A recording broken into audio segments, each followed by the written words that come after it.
Hi guys, this is Meenakshi Kapoor और आज मैं आपके सामने हाजिर हुई हूँ इस आशा में कि आप सभी सुखी होंगे और संपन्न होंगे। और आज मैं यहाँ पर आई हूँ, मिस्टर केपी जी हैं हमारे साथ में, इनका बायोग्राफी इंटरव्यू लेने के लिए। तो चलिए हम आज स्टार्ट करते हैं अपना इंटरव्यू और थोड़ा हम मिस्टर केपी के बारे में जान लेते हैं। ये पेशे से जो है एक्टर हैं, मॉडल हैं और शेफ़ हैं और अपनी लाइफ को लेकर, अपने करियर को लेकर ये बहुत ज़्यादा पैशनेट हैं। तो चलिए आज हम इनके ज़ुबानी इनकी लाइफ को समझने की कोशिश करते हैं।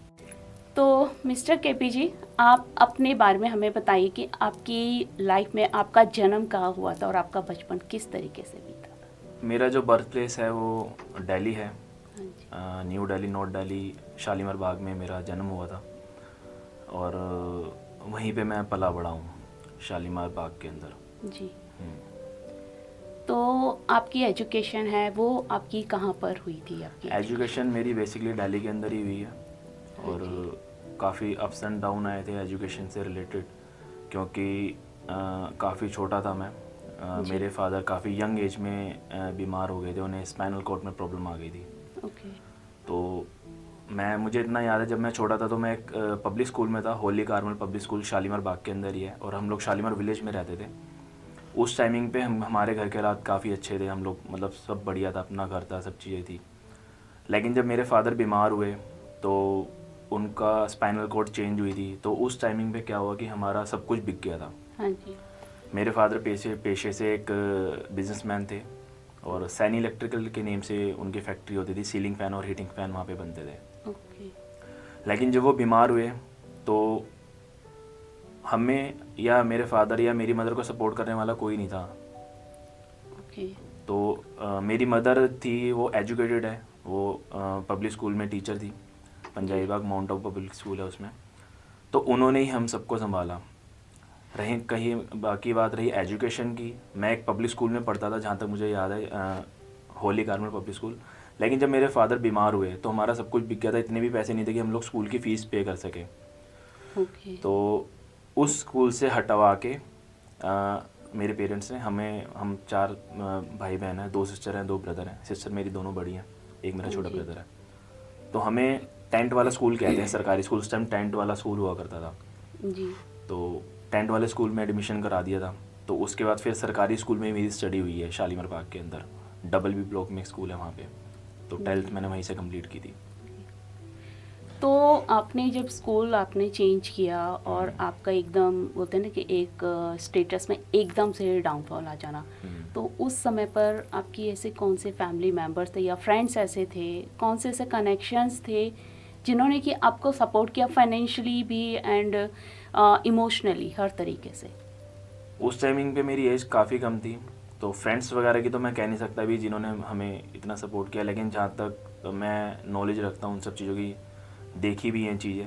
जी। तो एक तो मेरी मदर एजुकेटेड थी। कई बार क्या होता है कि बहुत से लोग कहते हैं कि भाई सर पे बाप का हाथ नहीं है तो बच्चे बिगड़ जाते हैं। हाँ जी। और मेरे फादर काफ़ी यंग एज में बीमार हो गए थे। 1994 में उन्हें पता लगा था कि उनकी गर्दन में झटका आ गया, जिसकी वजह से उनकी कुछ नसें ब्लॉक हो गई थी। जी। और दिल्ली एक बहुत बड़ा हॉस्पिटल, अपोलो हॉस्पिटल, वहाँ पे उनका ऑपरेशन हुआ था। तो उनकी स्पाइनल कॉर्ड पूरी चेंज हुई थी, जिसकी वजह से हमें ये सब प्रॉब्लम फेस करनी पड़ी। तो मुझे पता है और मैंने वो चीज़ देखी भी है। मेरी मासी है, जी। तो सबसे पहले मैं उनका थैंकफुल करना चाहूँगा। जी। उनका नाम मंजू सैनी है, तो मैं मंजू मासी उन्हें बोलता हूँ। हाँ जी। सबसे ज़्यादा हेल्प उन्होंने हमारी की, क्योंकि जब मेरे फादर का ऑपरेशन हो तो हमारा सब कुछ बिक गया था। हम लोग सिर्फ एक किराए के कमरे में आ गए थे। जी। फैक्ट्री सेल आउट हो गई थी, हमारा अपना घर था, ठीक है, वो पूरा सेल आउट हो गया था, सिर्फ एक कमरे में आ गए थे। तो अर्निंग सोर्स कोई भी नहीं था हमारा। सिस्टर थी, वो ज़्यादा बड़ी नहीं थी, अगर वो बड़ी होती या मैं बड़ा होता तो हम लोग फैक्ट्री संभाल सकते थे। लेकिन मेरी मदर को पापा को भी देखना था, हाँ जी। हॉस्पिटल जाना, सब चीज़ें करनी। जी। तो जो मेरी मासी हैं वो पंजाब में, अभी तो वो कैलिफोर्निया में है उनकी हाँ पूरी जी। फैमिली, अब उस टाइम पे वो पंजाब होशियारपुर में रहती थी। तो उन्होंने एवरी ईयर आना घर पे, जिस हम लोग रेंट पे जिस रूम में हम लोग रहते थे, एवरी ईयर वो आते थे। तो हमारे घर के अंदर दाल, गेहूँ, चावल, 1 साल का पूरा राशन वो मेरी मासी मेरी मम्मी की हेल्प करती थी। कहती दीदी टेंशन ना लो आप, जी। हम बैठे हैं, हाँ बिल्कुल जी। फिक्र नहीं करनी। हाँ जी। तो मैं अपनी मासी का सबसे पहले थैंकफुल करना चाहूँगा कि उन्होंने ऐसे टाइम पे एक ऐसी हेल्प करी जिस टाइम पे लोग पीछे हट जाते हैं। बिल्कुल सही बात है कि ऐसे लोगों को थैंक्स बोलना ही चाहिए, बिकॉज जिस समय पे डाउनफॉल आता है हमारी लाइफ के अंदर, तब अपने ही होते हैं जो सबसे पहले भाग जाते हैं। बिल्कुल। तो आपकी मौसी ने जो किया, आपके रिलेटिव्स ने जो किया, बहुत अच्छा काम किया। तो आपने फिर छोटी एज से ही जो अपने करियर की स्टार्ट किया था, तो वो इसी वजह से आपने किया कि या आपका कोई पैशन था या आपका शौक था? एक्चुअली क्या है कि मैं बचपन से ही है ना, एक तो मैं छोटा था, बड़ा क्यूट था बहुत ज़्यादा, जी। ठीक है। तो बचपन से ही ना मेरे को मतलब टिप टॉप रहने का बहुत शौक था। हाँ मेरे जी। फादर साहब थे, वो भी एकदम टिप टॉप, जिस कलर का उनका सूट होता था उसी कलर के उनके शूज़ होते थे। जी। तो कहते हैं ना भाई, जो चीज़ें फादर मदर में होती हैं वो चिंग्स हमारे अंदर भी आ जाते हैं। तो मेरा राइट। बचपन से ही शौक रहा है कि टिप टॉप रहना, यंकी बन के रहना। तो मैं चाहता था कि भाई, छोटा था मतलब उस टाइम में कुछ सोचा नहीं था कि लाइफ में करना क्या है। अच्छा। जिसने जो बोल दिया वो करना है, चलो ठीक है, इतनी नॉलेज नहीं थी।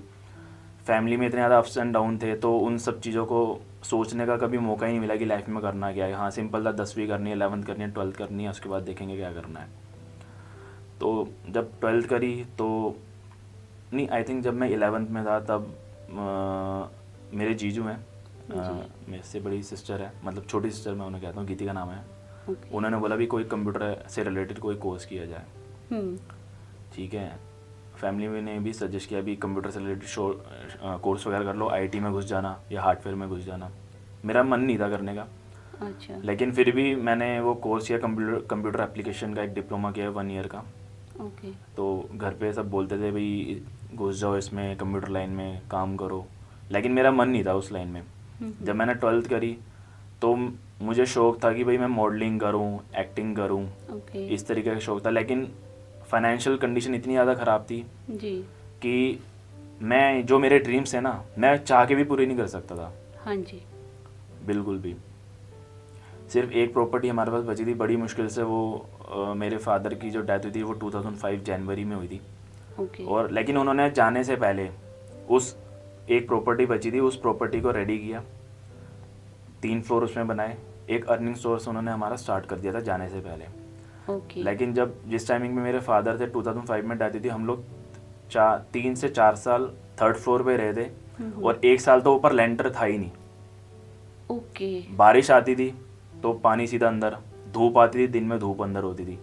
नीचे ग्राउंड 1st और 2nd फ्लोर बने हुए थे, उसमें किराएदार वगैरह रहते थे, थोड़ा बहुत रेंट आ जाता, 1000 2000 3000 इस तरीके से, मतलब महीने का 5000 या 6000 रुपये रेंट आता था टोटल। तो हम लोगों ने ऐसा वक्त भी देखा है, मेरी मदर ने, मेरे पापा ने, बहुत ज़्यादा बीमार थे उस टाइमिंग पे, मतलब चलने फिरने तो लग गए थे लेकिन वो कुछ काम नहीं कर सकते थे, वॉकर पकड़ के चलते थे। हाँ जी। तो बारिशों में ऊपर लेंटर नहीं था, बारिश आ जाती थी घर में, तो हमने चिक लगा रखी थी, बम्बू की एक चिक बनती है बांस की, ब्लू कलर की, अच्छा।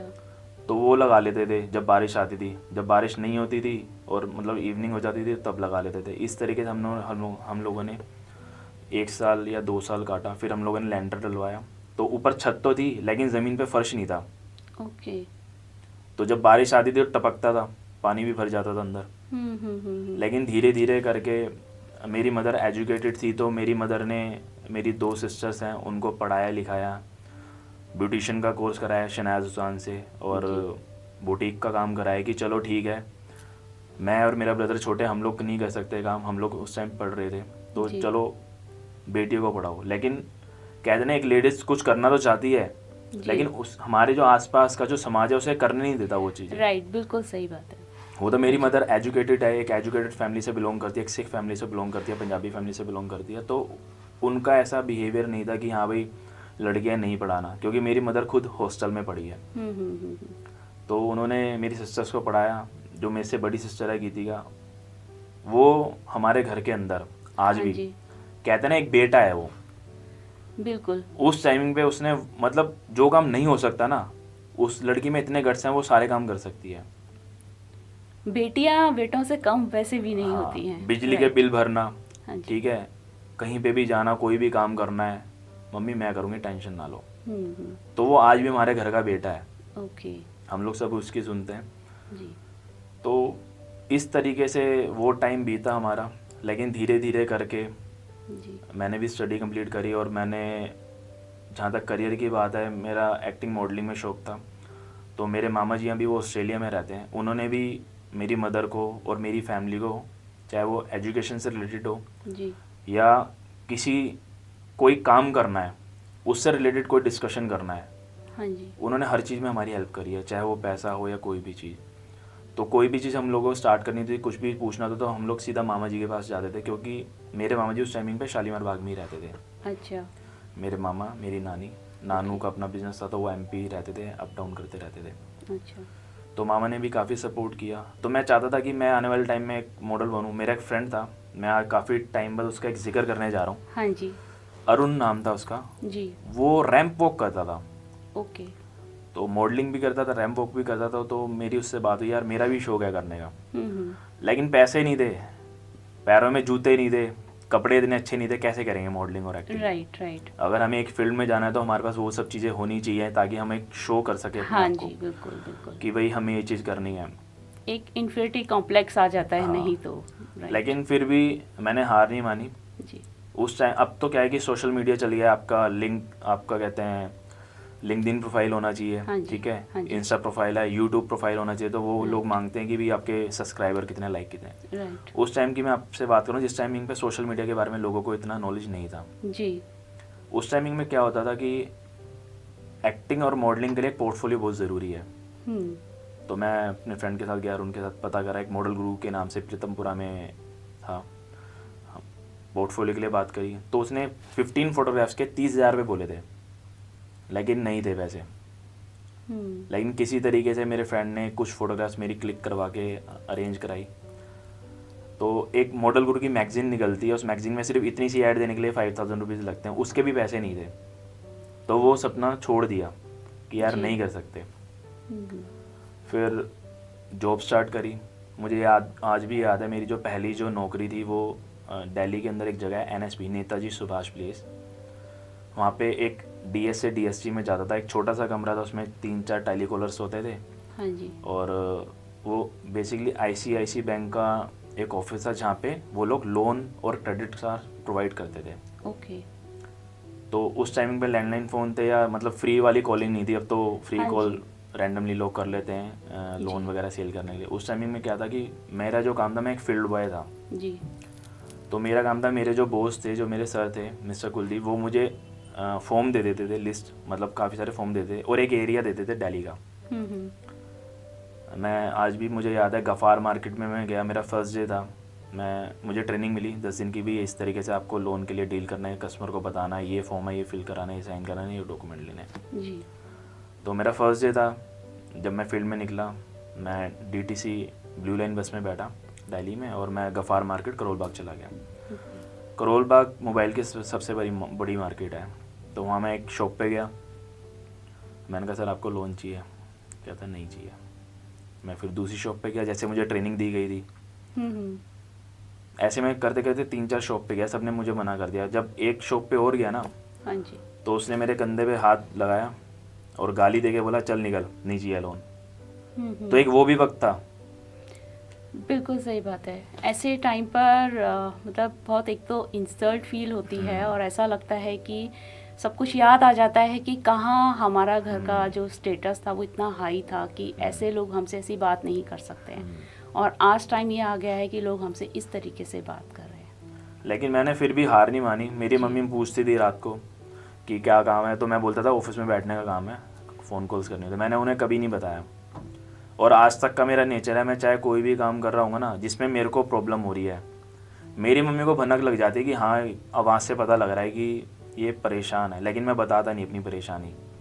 क्यों? उन्होंने खुद लाइफ में इतने अप्स एंड डाउन देखे, इतनी परेशानियाँ देखी हैं। मुझे लगता है मेरी मम्मी की जगह अगर और कोई लेडी होती, और कोई लड़की होती, तो वो मेरे फादर को छोड़ के चली गई थी, क्योंकि इनकी बिल्कुल यंग सही एज थी बात बिल्कुल। है, लेकिन बिल्कुल मेरी सही मदर ने बात हार नहीं मानी। हाँ जी।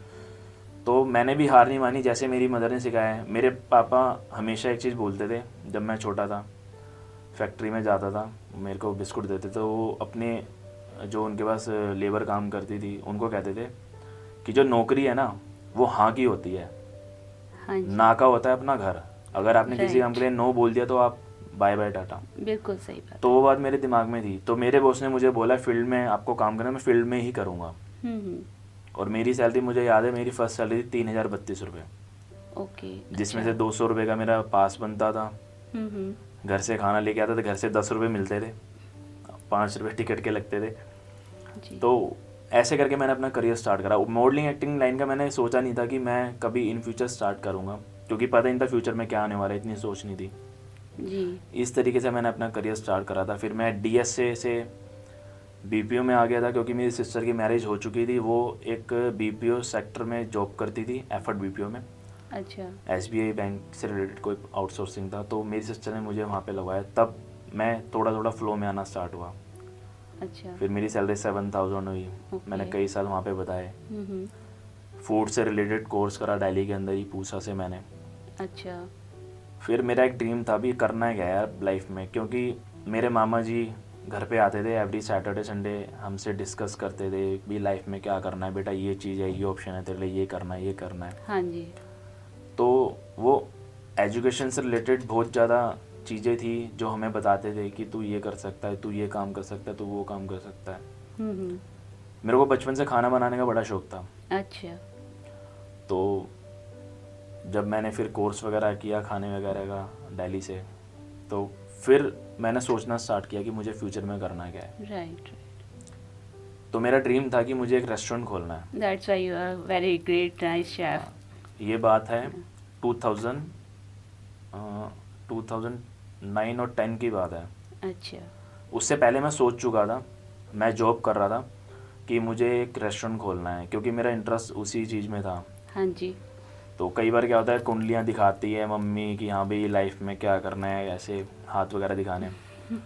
तो कुंडली में लिखा था भी तू बिजनेस भी करेगा, नौकरी भी करेगा, लेकिन समझ में नहीं आ रहा था कि मैं सक्सेस किस में होऊंगा। क्योंकि पैशन है ना हाँ। कि आपको एक्टिंग भी करनी है, मॉडलिंग भी करनी है। तो पैसे हमारे पास नहीं थे रेस्टोरेंट खोलने के लिए। एक जी। अगर नॉर्मली भी रेस्टोरेंट दिल्ली के अंदर खोलोगे 2.5 से 3 लाख रुपए कम से कम चाहिए। हाँ जी, बिल्कुल। हमारे पास था ही नहीं पैसा। हम्म। किराया वगैरह थोड़ा ठीक होता हो गया था, घर की कंडीशन थोड़ी बहुत ठीक हो गई थी, सब चीज़ें फ्लो में आने लग गई थी। अच्छा। छोटा वाला भाई था, वो तो पढ़ ही रहा था उस टाइम पे। तो ओके। खोलना कैसे रेस्टोरेंट नहीं पता था। जी। तो कहते हैं ना कि ऊपर वाला जब देता है तो छप्पर फाड़ के देता है। हाँ जी।